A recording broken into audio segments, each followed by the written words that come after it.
Well, as you can see, I've been working on my little outboard motor. I got this outboard motor last season and I brought it home, and I didn't have enough screwdrivers as objects to take the cover off because there were all sorts of different screws and all my screwdrivers, all my tools were in the boat. So the trouble with having a boat is, your tools are either there or they're at home and they're always in the wrong place. So just about all my tools are in my boat, so that when I do anything on my boat, I've got everything I need. And so I didn't have the necessary to take the cover off. So I tried starting it, and I tested the spark, had compression, just wasn't starting. So I thought, well, it must be fuel. And so anyway, the fuel tap, I didn't know much about these fuel taps, but it didn't seem to move very much.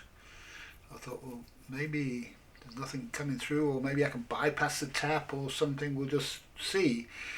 So anyway, I ordered some screwdrivers on eBay, and I got a whole set of screwdrivers. I needed them all. They're all different size screws that somebody had put to replace what screws were in the cover before. And so I managed to get this cover off, and when I took the tap off, it was obvious that this tap was not working. And what had happened was somebody just simply reassembled the tap, taken it apart, reassembled the tap, and not put it back together properly. And so the arm on it was not lining up with the thing that turns inside, a little plastic thing. And so it wasn't working. And so I fixed that. And then I realized that it also was, the fuel was kind of blocking as it came through as well. So, and I didn't have enough fuel I didn't have any fuel with me to fill the fuel tank up. So that fuel tank was very, very low. And as I blew through it a bit to try to see if I could eliminate the blockage, and I saw that quite a lot of stuff was coming out where the filter was.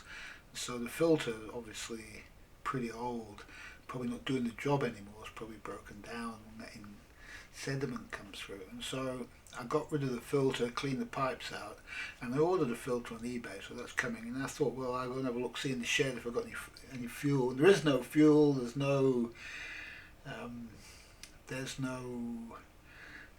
two-stroke oil either. Mind you can use any old oil with two-strokes, it doesn't have to be two-stroke oil.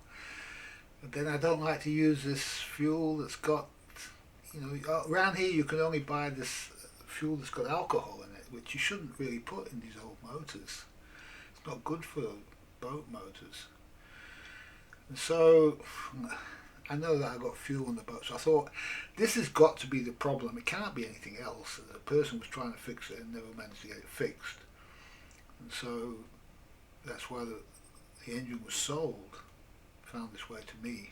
So I'll fix the problem that I can find with it. And I'm sure when I take it down to the boat, it's going to work.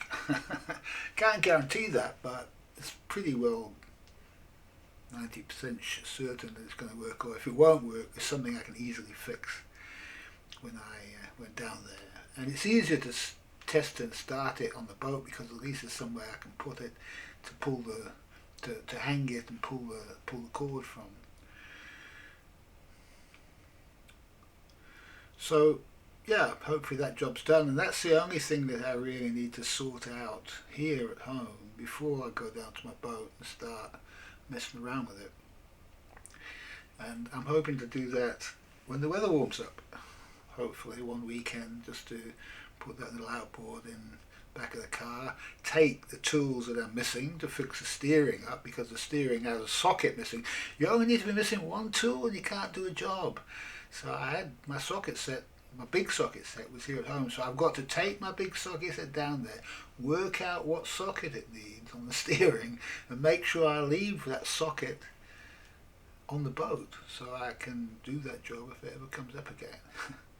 So it's necessary to have a complete toolkit on a boat that fits everything that you're likely to ever want to be messing with.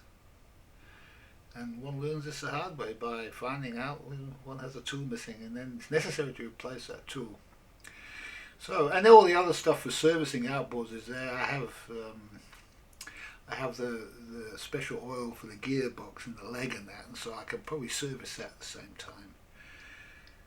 And we'll see how we go from there. But hopefully this little engine will start and work, and then can serve two purposes really. It can be my emergency engine that the electric engine was, because I'm going to take the electric engine off, and the electric engine was only about 2 horsepower anyway, and so it's not going to be any worse than the electric engine. But I generally don't want to have to use it for that. I just want to, but I mean, if you did end up in some tricky situation where, you know, you were stalled and there was no wind and you were drifting onto some, and you had time and you were drifting onto some other boat or something like that, you could actually, you know, start this little 2 horsepower engine and get yourself out of trouble.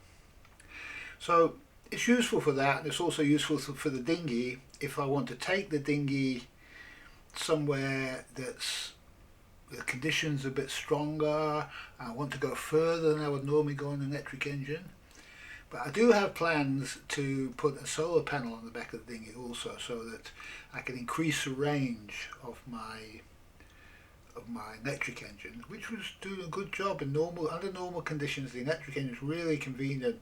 You just plug it in, turn it on, and it goes, start, stop. There's no pulling cords, and there's no messy. It's all clean. It's quite nice to use. And so I'll persevere with the electric engine on the dinghy.